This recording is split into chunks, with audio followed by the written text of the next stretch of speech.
Welcome everyone. Feel free, this is going to be an interactive workshop. And so you can have your cameras on or off, whatever you feel most comfortable. And the idea for today, for this workshop, is that we start sharing stories and building stories. So the hope for our time together is that we connect, share stories, and build resilience. That is our hope for this, for our time together. And so to begin, I'd like everyone to have a chance to share their stories, and especially about how you're surviving, right? And so how we're going to do this is I will open up breakout rooms. You'll be placed with one, maybe two other people. And I'd like you to each take a minute, introduce yourselves, and then share the first part of your story. And in that sharing, tell your story, talk for a full minute if you can, without your partner interrupting. And if you're listening to the story, really listen. You can listen by nodding, but let's not interrupt and add your own, right? And then we'll listen to each other's stories, and I will bring us all back to the main room in just a moment. So when we go to the breakout room, what I'd like you to do is introduce yourself and then talk about your experiences, that first part of the piece, your experiences and how you've survived. Okay, I'm going to open all rooms.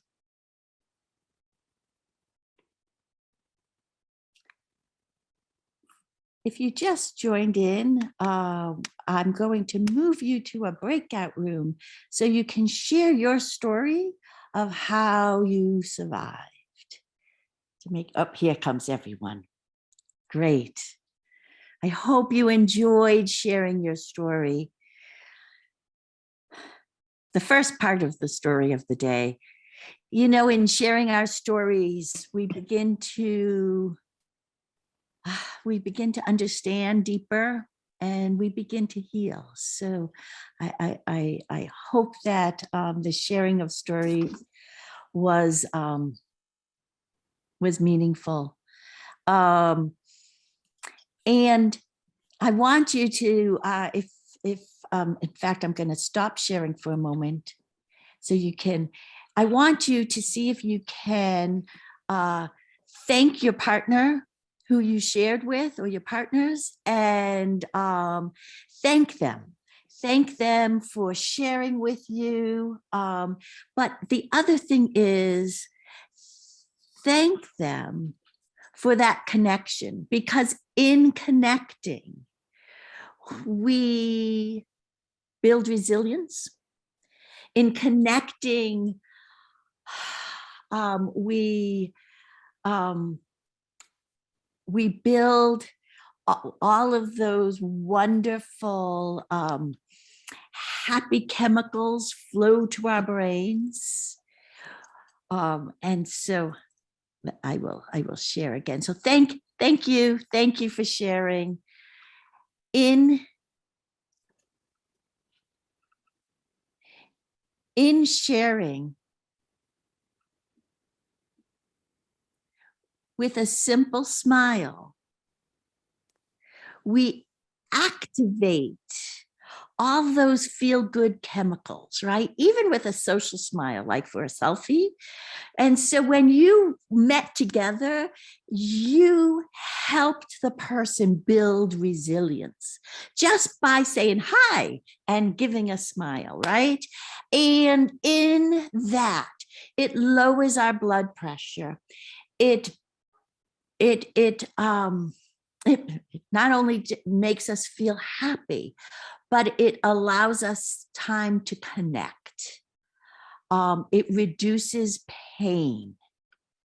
It reduces our blood pressure.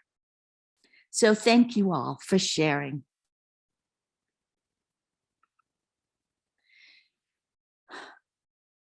All of us who work with our children might be going through something called compassion fatigue. So I want to talk about this just for a moment. So when you smiled and said hello to your partner, that love hormone of oxytocin, right, was released. Hopefully, your stress hormone of cortisol decreased. But we know that during the pandemic, that we were stressed. And so in our limbic systems here in the middle of our brains, the same receptors are used when we feel stress and when we feel love. And so it's impossible to do both it's possible, but it's really hard to do both at the same time. And when our emotions, our limbic system is on fire, it's hard to access our prefrontal lobe here, right? Where we do all of that emotional regulation, where we connect with empathy. It's really hard to have all of that going simultaneously. Our memories are right on top of the amygdala that warns us of when we're stressed, and therefore it's really easy to get triggered by stress. And go into a fight, flight, or freeze mode. So the hope is that our love hormone keeps us in balance. Okay, so what I would love to do this time, I have people in the waiting room, let me let them in. This time, if you're able to, you can raise your hand to share out loud, or you can write in the chat. Oh, Gabrielle, share with us. What did you learn? What was that second section of the graphic organizer for today? Gabrielle?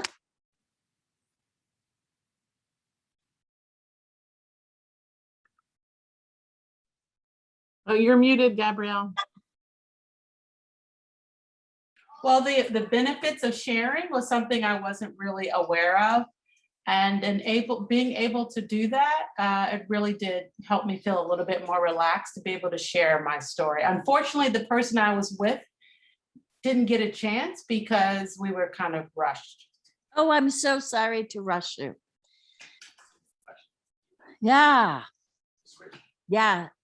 Let's see if we have more time to share more stories. Thank you for that, Gabrielle. If you want, you can write in the chat something that you learned, or raise your hand. What were some of the learnings from, yes, Renice? Hi, yes. So I was Gabriella's partner. Yep. But the parts that I did learn from her, and we kind of connected because from her story, a lot of what she was saying, how she survived it, she used religion or Christianity to ground her in order to make, the right decisions for her family. And so that's where we are as well. And then also with me working in education is the same for me. So yes. Yeah, thank you.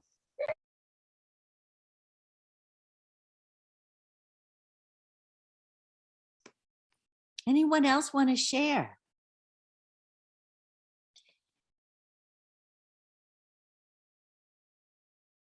Christina says we learn to rely more on friends, even to let our children use the computer to connect to play video games instead of playing alone. Nice. Excellent. So family friends as well as our children's friends. Fabulous.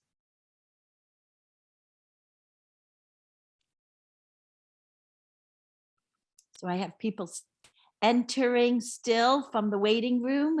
If you're just entering, we've been talking about how sharing stories helps us to gain deeper meaning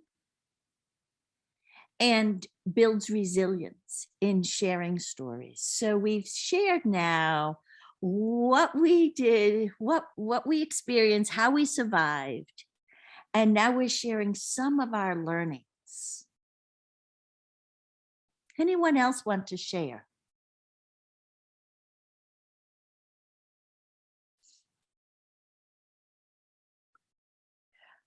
Our children also have their own stories, right? No matter their age or their ability, what language they speak, their communication styles, they all have stories to tell us, right? And to tell the world. It's I find sometimes it's hard to separate what my story is and what my child's story is, but today we're going to really talk about our collective stories, right? The stories of our families, the stories of our community. Gabrielle says that they use video games to help Gabrielle connect as well. It really helped her want to connect to friends. Excellent.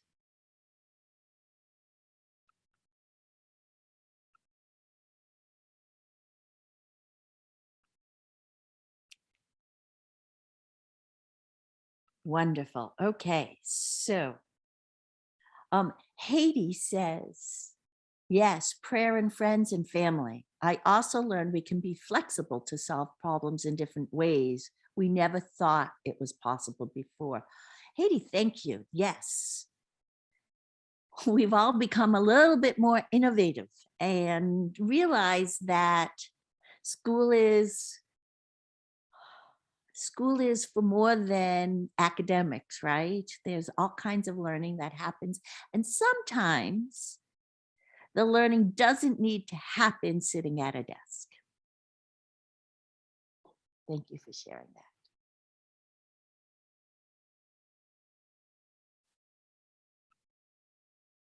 So it would be really great if we could just bubble wrap our teens, right? There's all this writing out there about helicopter parents versus free range parents. But you know what? We know our children well. And whether you're a helicopter parent or a free range parent or try to bubble wrap your teen, the fact is that our teens are going to encounter struggle, right? We can't protect them from suffering. They're going to encounter challenges and obstacles. And so what we want to be able to do for ourselves and for our children is figure out how to help them develop the tools to embrace challenge and transform their obstacles so that they don't stay in that fight, flight, or freeze that trauma brings on.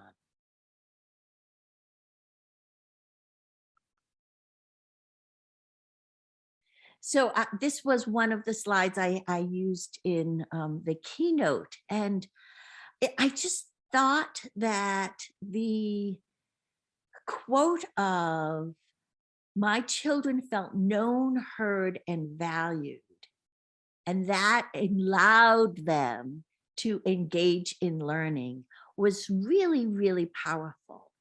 And so as we're trying to look at our students, our child, our teens, as whole humans, we want to be able to embrace them, to make sure that they have the psychological safety, the well-being, the health, the optimism, what they need academically, what they need in their relationships.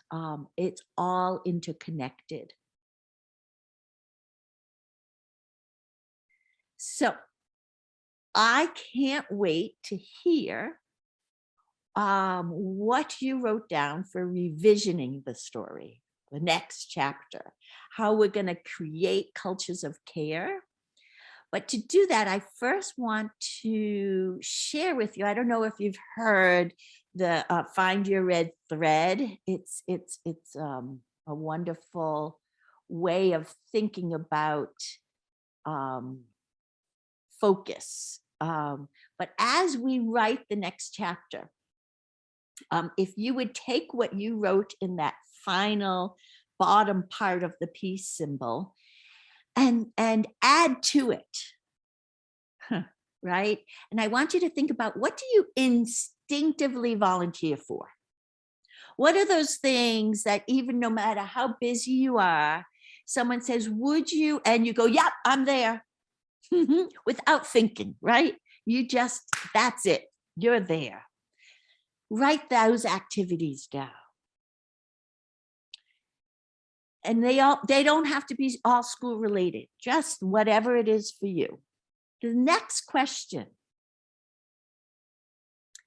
where do you find yourself in flow? In like, you're in your happy state, you're working, you're focused, things could be going around behind you that you wouldn't even know about. What activity do you find yourself in that sense of flow? And write that down.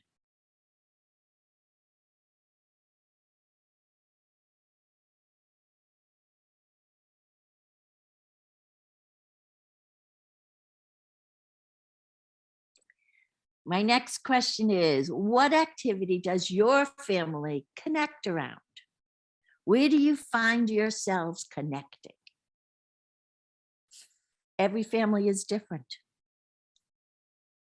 right? It could be around the dinner table.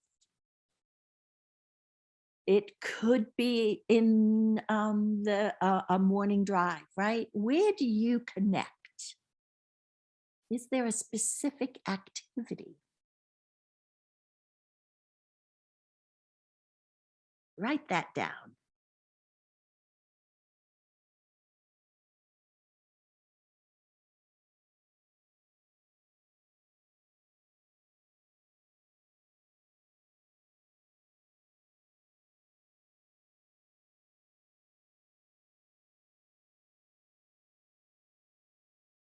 Okay.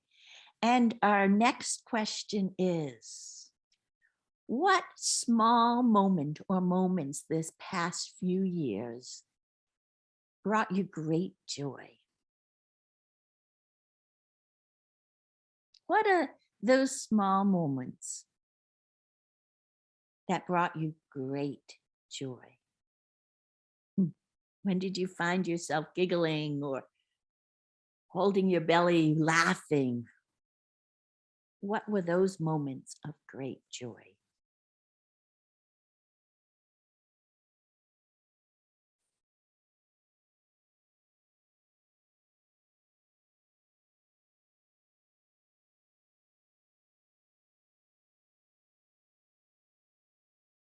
So as we are writing down these activities, as you write your next chapter, I want us to kind of weave them together. What are you noticing? What patterns do you see?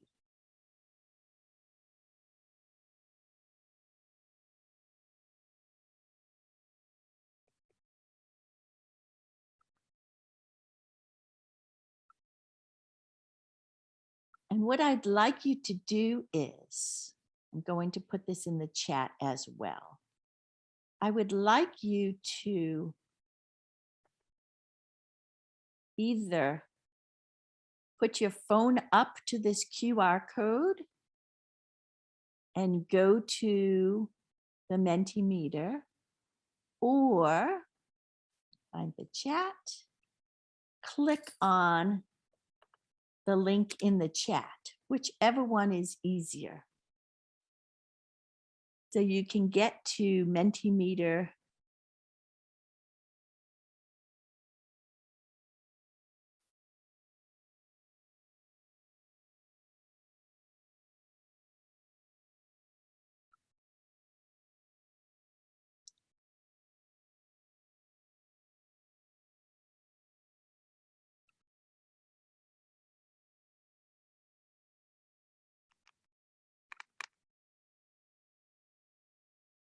And in the Mentimeter,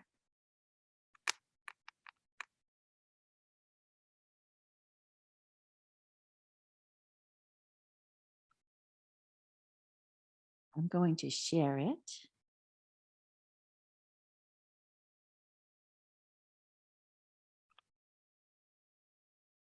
As people write.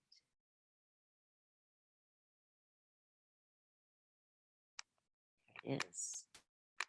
In the Mentimeter, what is your red thread, or all of your threads wound together? Being outdoors in nature. Yes, me too, especially hiking. I'm realizing I don't have one, and that's an issue. I bet you have one. I bet you have a beautiful red thread. We're going to keep diving in deep and finding it. Gardening, guiding scouts, singing and moving. Oh my goodness, yes. Deep breathing and finding things that are fun, like hiking. Excellent. Prayer, beautiful. What is your red thread?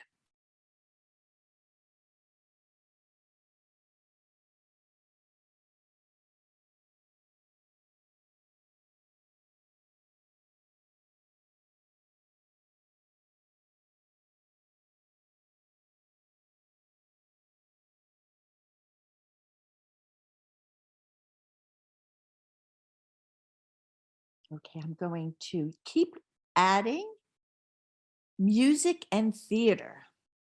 I don't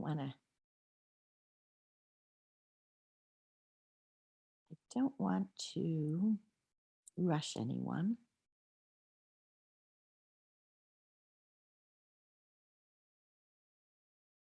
But please keep adding and I'll pull it back up.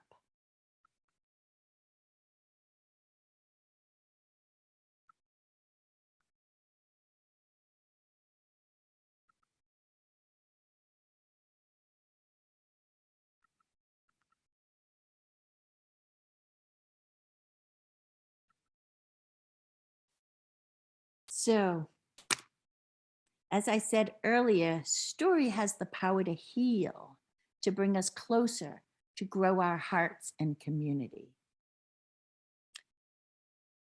I am hoping that we can share our stories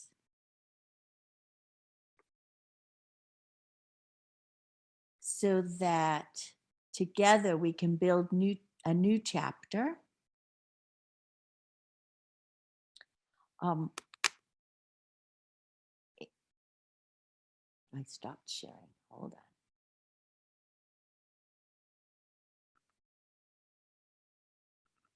as we build resilience for ourselves, for our families, for our children, know that neurons that fire together wire together. And the more we can stimulate those feel-good neurons, chemicals, the better we will feel. And many of you talked about being outdoors, gardening or hiking.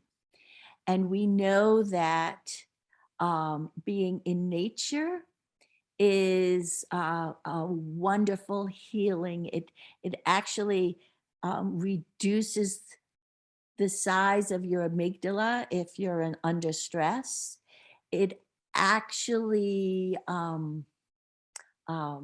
creates a stronger, with more integrity, the connections and the amygdala and your alert system. So the more we can build connections and relationships, the more we can connect with one another, the more we will become an inclusive, healing, well community. We know that we don't want to, we want ourselves and our students to, and our children to engage in productive struggle. We want to be proactive with behavior supports. We want to make sure that there are targeted learning interventions, but we also want to make sure that we're full of joy and wonder so we can get in that zone of flow. That we want to be authentic learning activities that lead into challenges. Some of you had shared about the connecting with video games to friends. And the way that I've been connecting with friends is through what is it called? Wordly. Does anyone here do it? Raise your hand if you do, or give me a thumbs up if you do Wordly. Every morning, it's like better than my coffee. Oh, I see some Wordly. Yes. Rushi, Marika, Julie, excellent. Yes, thank you. So let me just tell you what's going on when we do Wordly, right? We have that struggle. Am I gonna really get it? And then when it all comes green at the bottom, we go, yes, I got it. Aha, right? And all of this wonderful dopamine rushes to our brain. It feels so good. It's that aha moment that really helps make new connections in our brain. It feels great, and it helps us to take more risks, right? It builds resilience. And so you can share. So I have a group of people I share. I don't do it on social media, but I do share my success. And some days I don't get it, right? But every morning, better than my cup of coffee is my Wordly game.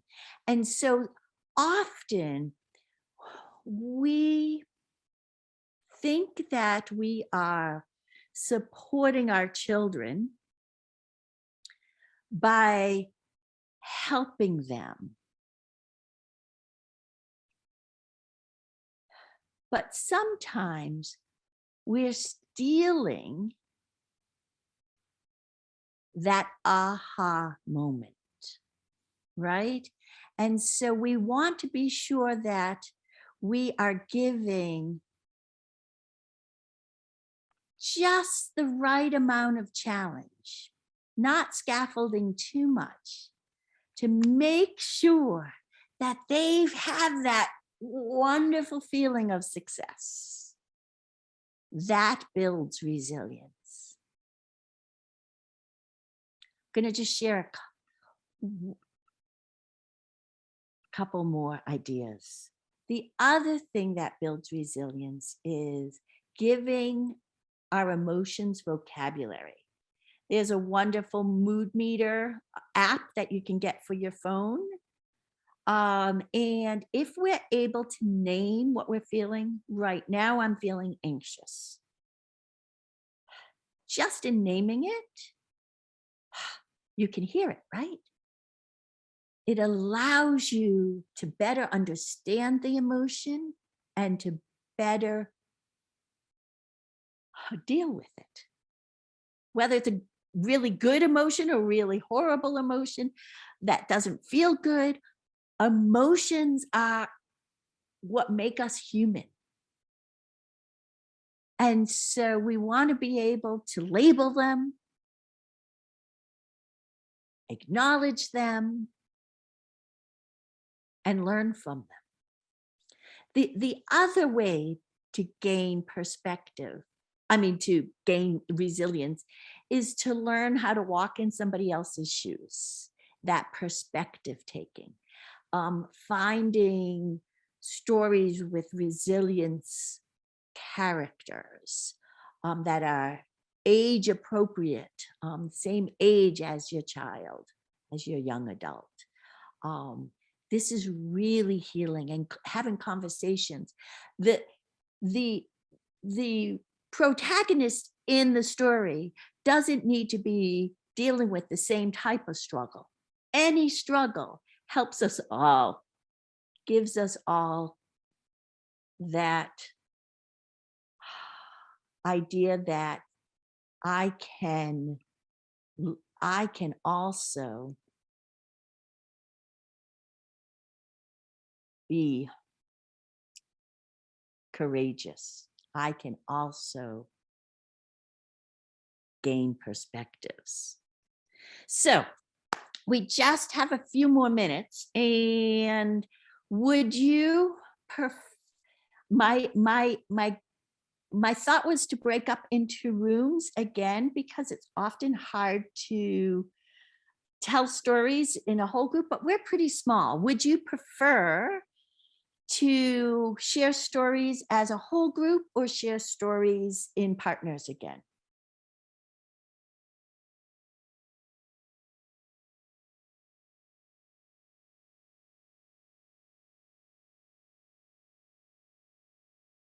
You can write it in the chat, or raise your hand and tell me, or just turn on your audio and tell me. What would you prefer? Group. Oh, well, I'm glad you joined us, Andrea. Okay, so who would like to share some of their story? What red threads they found, how they want to rewrite the next chapter? Who would like to share?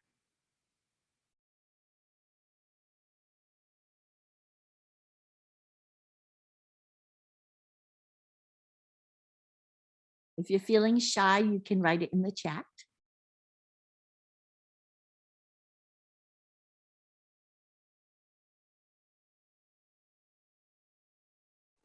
What specifically would you like us to share about? Your story. So at this moment in history, and we've all gone through a major crisis, or 3 or 4.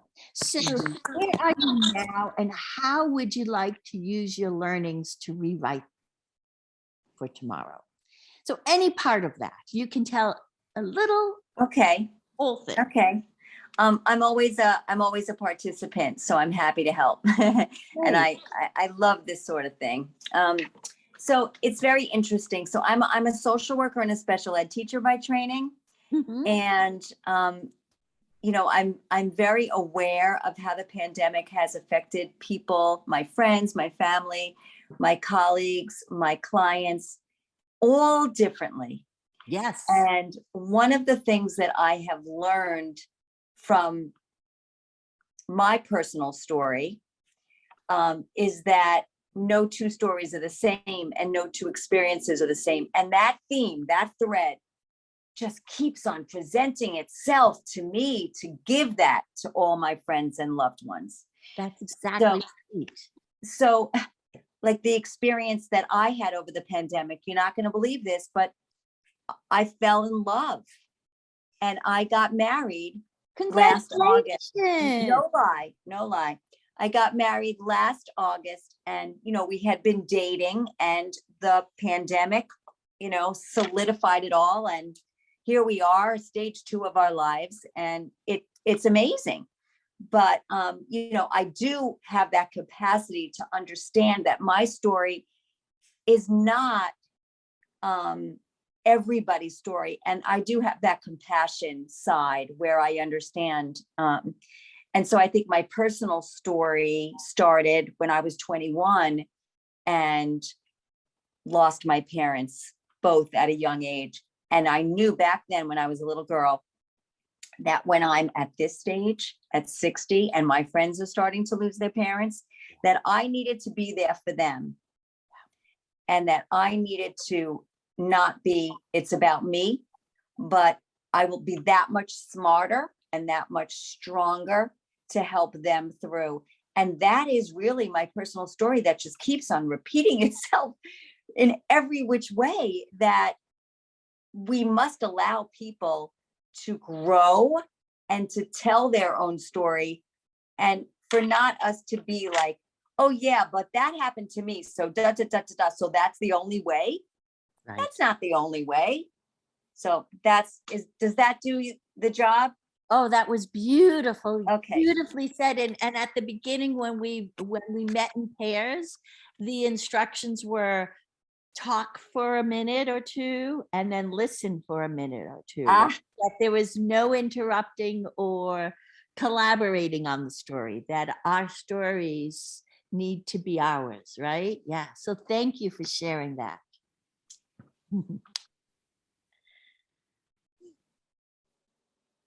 I'm sorry, Zulfa has COVID, and so we're so glad you're with us and we hope you feel better. Oh, there's so much power in community. There's so much power in stating it. So stating it, stating our emotions. Yeah. Thank you for sharing, Katie says. That was wonderful, Andrea. Andrea or Andrea? Andrea, and Katie and I go way back.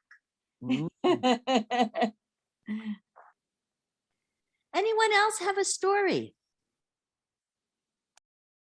A unique story or part of their story that they would like to share?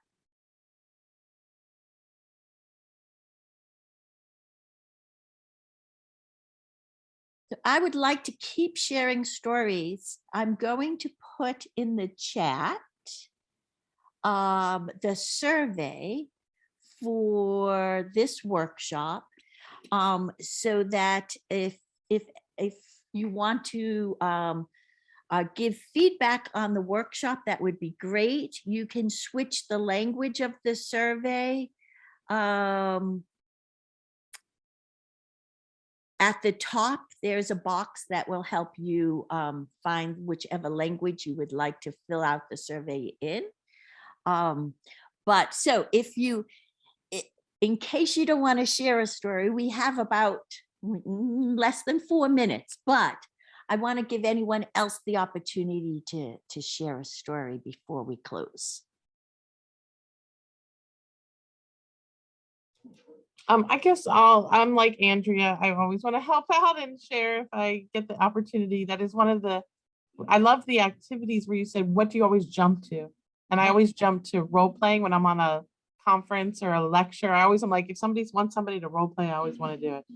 So my son, people like me love that about you. So thank you. Yes, thank you. Well, I was just going to share that, you know, Brene Brown has that wonderful thing about empathy versus sympathy. Yes. And what's interesting is during the pandemic, I went to, I'm just going to move downstairs because my son's playing music. During the pandemic, I was sharing with in my breakout room that I kind of went internally to the silver lining. I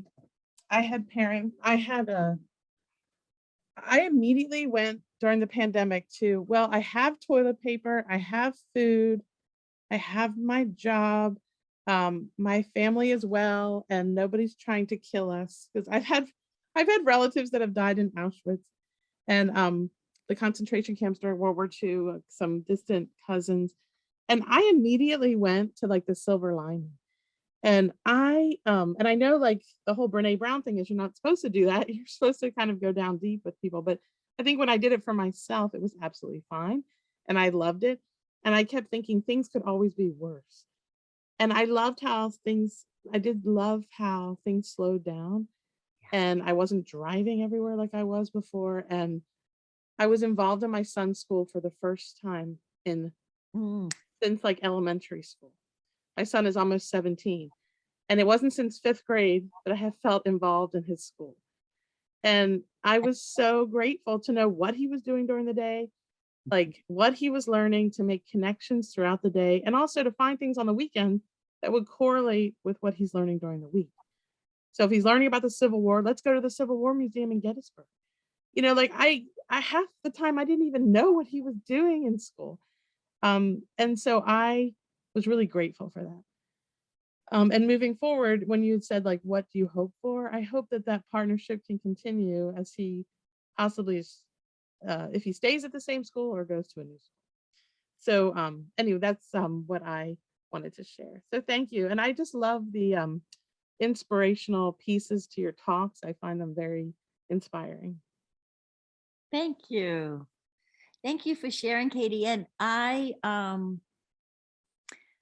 love how you used gratitude. And so as we end, gratitude is so powerful. It's a really powerful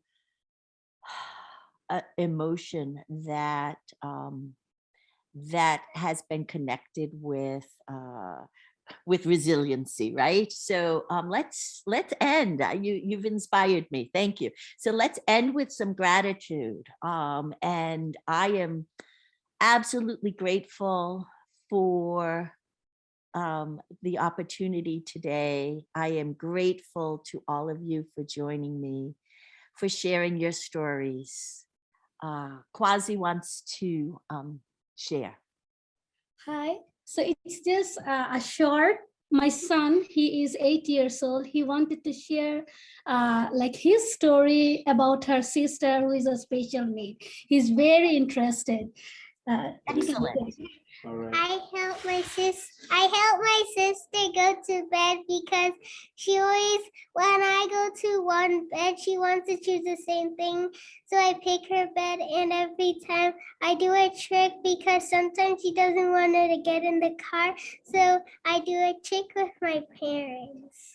Whoa, you are amazing. What a great, great brother you are. What's your name? Ishak. Oh, it's so wonderful to meet you, Ishak. Thank you for sharing with us. Thank you. Thank you. I am sure that Isak, that your sister is just so crazy about having you for a brother. What a lucky sister. Thank you. Thank you. And what a wonderful way to end on that hopeful, inspiring note. Thank you.